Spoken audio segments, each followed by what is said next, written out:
मैंने कल परसों ट्रम्प के बारे में सुना, ट्रम्प ने क्या क्या अपने बकवास की जा रहे हैं इंडिया के बारे में। ट्रम्प ने इनको अपनी औकात दिखाती, मैं ऐसा कह सकता हूँ कि ट्रम्प ऐसा लग रहा है कि ट्रम्प का हम एक तरीके से कॉलोनी बन चुके हैं, मतलब हम ऐसा समझ लो गुलाम बन चुके हैं। वो ट्रम्प जो कहते हैं आप तेल इससे खरीदोगे तो उससे खरीदते हैं, आप इससे नहीं खरीदोगे तो उससे नहीं खरीदते हैं, आप इतना खरीदोगे तो नहीं, एक महीने नहीं खरीदो, एक महीने तो नहीं खरीदते हैं। अब उन्होंने नई बात कह दी, उन्होंने ये क्या कि अब जो स्टेटमेंट है ना ट्रम्प का बड़ा खतरनाक है।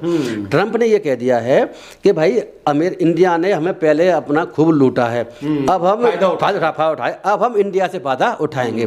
तो भैया ऐसा क्या हुआ कि इंडिया से अमेरिका फायदा क्यों उठाएं चक्कर में? तो मोदी जी ने ऐसा क्या डिसीजन लिया, उठा रहे हैं क्या डिसीजन ले लिया है ऐसा कि जिसकी वजह से अमेरिका हमसे फायदा उठा रहा है? हम तो भाई गरीब देश है आज के समय में, हमसे क्या अमेरिका विकसित देश, हमसे क्या गरीब से फायदा उठा रहा है? तो हम गरीब लोगों ने अपने आप को क्या कर दिया, मोदी जी ने ऐसा क्या कर दिया, क्या पॉलिसी बना रहे हैं, क्या एग्रीमेंट कर लिया है या करने जा रहे हैं जिसकी वजह से अमेरिका हमसे फायदा उठाएगा? तो हम अमेरिका से गरीबों को खून चूसा जा रहा है। अब देखो ना, अब और चुसवाया जा रहा है। तो वो तो अमेरिका चूसने की कोशिश कर सकता है, लेकिन हम क्यों चुसवा रहे हैं? आप बात समझ रहे ना, हमारी सरकार ऐसा क्यों कर रही है कि जिससे कि अमेरिका हमारा खून चूस सके? तो देखो हमारी, मुझे लगता है कि संप्रभुता, आपने देखा होगा कॉकरोच वाली जो कहानी चली थी अभी जो है, तो उसमें किरण रिजिजू बाकी एमपीओ ने, बाकी मिनिस्टरों ने क्या कहना शुरू किया कि ये तो हमारे संप्रभुता में खतरा है, कॉकरोच पार्टी ये विदेश में बैठ करके ऐसा कुछ कर रही है। संप्रभुता में खतरा ये नहीं है, संप्रभुता खतरा क्या है, हमारी जो है हमारे देश के बारे में अमेरिका के द्वारा डिसीजन लेना, वो संप्रभुता तो ये पहली बार नहीं है ना, उस कई बार है, आपने देखा ना कि सीज फायर वाला हो, कई तमाम ऐसे पाकिस्तान अमेरिका में युद्ध हुआ था, तभी भी कहानी चली थी कि अमेरिका ने कहा कि हमने ही दबाव डाल करके इंडिया और पाकिस्तान पर ये समझौता कराया है। और भी बहुत सी चीज़ें देखने को मिल रही हैं। अभी आपने देखा होगा, क्या देखा होगा कि चाइना वाना को तो छोड़ दें, अब तो नेपाल भी कह रहा है कि हमने इंडिया की जमीन दबा रखी है। नेपाल के प्रधानमंत्री ने अपनी पार्लियामेंट में ये बात कही है।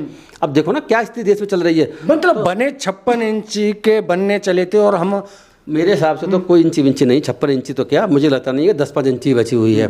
तो अगर दूसरा कंट्री जैसे कहे वैसा हम दवा में काम करेंगे तो हम 56 इंची का मतलब 1 इंच ना बचा। आप मुझे बताओ कि हमारा देश संप्रभु देश है, हमारा देश सॉवरेन कंट्री है, इसका मतलब ये है कि हम किसी भी देश के दबाव में नहीं आएंगे। हमारी पॉलिसी जो होगा, डिसीजन जो होगा, इंडिपेंडेंट होगा, हम किसी के दबाव में नहीं। संविधानिक व्यवस्था है, ये प्रेम्बल है, ये प्रेम्बल का एक पहला सेंटेंस ये कहता है हम भारत के लोग, भारत को संपूर्ण संपन्न और जो क्या बोलते हैं इसको सॉवरेन कंट्री बनाने की बात है। बाकी धर्मनिरपेक्षता में वो अलग छोड़िए, अभी वो इशू नहीं है। तो संप्रभु बनाने की प्रस्तावना की जो हमारी संविधान निर्माताओं के बाबा साहब की जो इच्छा थी और जो हम लोगों ने जो बनाया संप्रभु, उसको ताक पर रख दिया और संविधान का उल्लंघन है। ये संविधान का बारे से इतना ही नहीं है कि और बहुत चीज़ चल रही हैं। अपने ही देश के प्रधानमंत्री के, भारत की सरकार के द्वारा अपने आप को दूसरे कंट्रियों के, चाहे अमेरिका हो कोई कंट्री हो, उसके साथ इस तरह की बिहेव करना, ये वो कंट्री समझे कि तुम्हारा गुलाम बना हुआ है और हम इन पर अपने ही आदेशों को थोप देंगे, जैसे वैसे करा लेंगे। ये संप्रभुता के अगेंस्ट है, इस संविधान का उल्लंघन है। ब्रिटेन ने जब इंडिया को गुलाम बनाया था, यूरोप ने, तब भी तो यही हुआ था। क्या आज अमेरिका का इंडिया गुलाम बन रहा है? देखो ऐसा है कि मैंने वर्ड अभी इस्तेमाल किया कॉलोनी।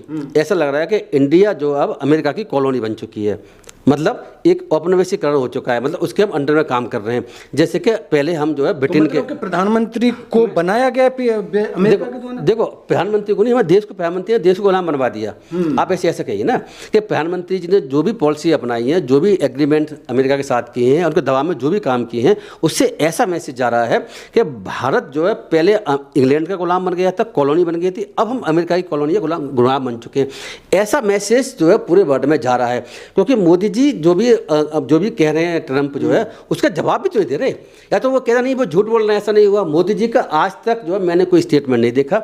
जब से इंडिया और पाकिस्तान का युद्ध हुआ कि युद्ध किसने रुकवाया है, ट्रंप मुझे लगता है 50-40 बार कह चुके हैं इस बात को कि मैंने युद्ध रुकवाया इंडिया से कह करके। तो अमेरिका की कठपुतली बिठी है इंडिया में, तो और क्या कहेंगे? इसको तो ऐसे ही कहा है, और क्या बता, और क्या कह सकता है? अमेरिका जैसे चाहे युद्ध रुकवाने की बात, अमेरिका कह रहा मैंने युद्ध रुकवाया है। युद्ध रुकवाने की खबर मुझे लगता है याद आ रहा है कि पहले अमेरिका ने ट्वीट किया था कि हमने जो युद्ध इंडिया में रुक गया है, हमारे इंडिया के प्रधानमंत्री ने तो बाद में बात कही है, अमेरिका पहले रुकवानी बात कर रहा है।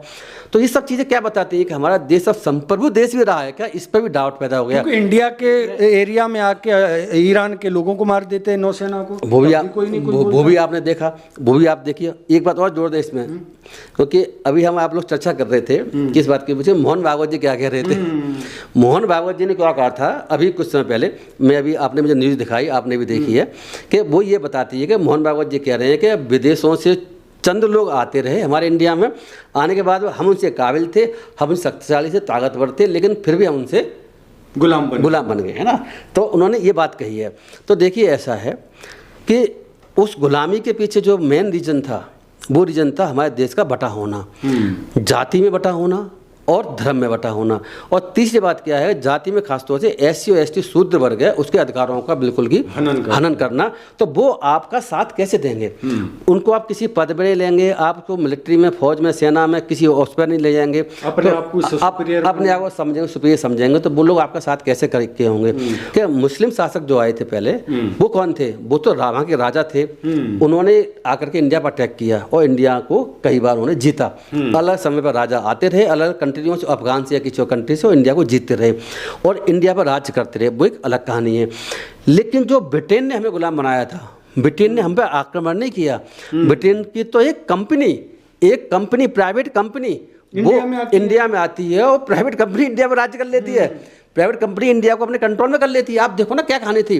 तो ये जो चीज़ें हैं, क्योंकि हम लोग अभी बट के रहे, व्यापार करने के लिए आए, व्यापारियों ने हम पर कब्जा कर लिया। तो ये तो कंपनियां ही तो थी। हाँ, तो कंपनियां, वो तो व्यापारी, ट्रंप भी तो व्यापारी है। देखो आते हैं अभी, राजा कोई दूसरे कंट्री का हम पे राज्य कर रहा है, हमें हरा रहा है, वो तो एक बात। दूसरी होगी, व्यापारी हमें हरा गए।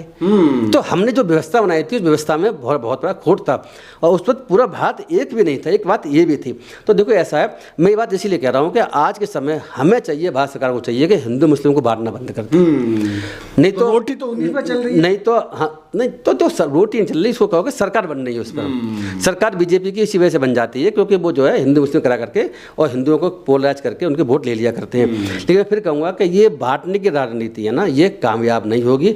आगे समय तक देश को इतना तगड़ा नुकसान करके और जख्म देके जाएगी जिसकी कोई मिसाल देखने को नहीं मिलेगी। ऐसा मुझे आप ट्रंप की बात कर रहे हैं, बीजेपी के कुछ लोग हैं वो तो ट्रंप की मूर्ति बनाते हैं, ट्रंप की पूजा करते हैं। भारत में देखा ना आपने? फिर देखो ऐसा है, वो क्यों करते हैं? वो ये सोचते हैं कि ट्रंप ने मुसलमानों के खिलाफ जो कुछ बातें कही थी पहले और कुछ काम भी किए थे, उसकी वजह से वो सोचते हैं।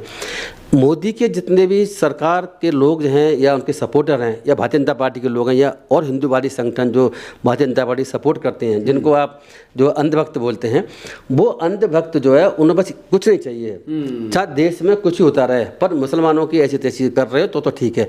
कोई जो भी कंट्री मुसलमानों के साथ जो है जाति कर रहा है उसको सपोर्ट करते हैं। जैसे इजराइल आ गया, इजराइल की भी स्थिति ऐसी है इनके लिए, वहाँ के राष्ट्रपति को ऐसी दिखाते हैं। इसी तरीके से अमेरिका में जो राष्ट्रपति ट्रंप है उसके लिए भी ऐसी स्थिति। ये मुझे लगता है कि वास्तव सुनामी आने वाली है, आर्थिक संकट इतना गंभीर देश में होने वाला है कि मैं भी लोगों से, आपके दर्शकों से अपील कर रहा हूँ कि जो लोग बता रहे हैं, इकोनॉमिस्ट बता रहे हैं, सरकार भी कह रही है, विपक्षी पार्टियां भी कह रही हैं, आरबीआई, तो सारी लोग कह रहे हैं, ये नहीं कि विपक्षी पार्टियां कह रही हैं, सरकार भी कह रही है संकट आने वाला है, आप बचा के रखिए, ये करिए। तो मुझे ऐसा लगता है कि निकट भविष्य में इतना भारी संकट आएगा कि लोगों के पास उसका खाने के लिए पैसे ना हो, नौकरी जॉब चली जाएँ, नौकरी तो वैसे निकल भी नहीं, जो लगी हुई है वो जॉब प्राइवेट चली जाएँ, और मुझे लगता है कि हो सकता है कि खाने पीने का भी संकट पैदा हो जाए। तो मैं आपके दर्शकों से कहूँगा कि अपना पैसे को बचा के रखें, अपने घर में सामान को इकट्ठा करके रखें। ऐसा ना हो कोई ऐसा संकट आ जाए कि हमें सामान, खाने पीने की चीज़ों का भी कोई कमी महसूस हो जाए। ऐसा ना हो जाए, ऐसा हो सकता है क्योंकि पैसे पहले कभी बहुत समय होता रहा है। तो इसीलिए लोग बाग जो है अपने आप को सेफ रखें,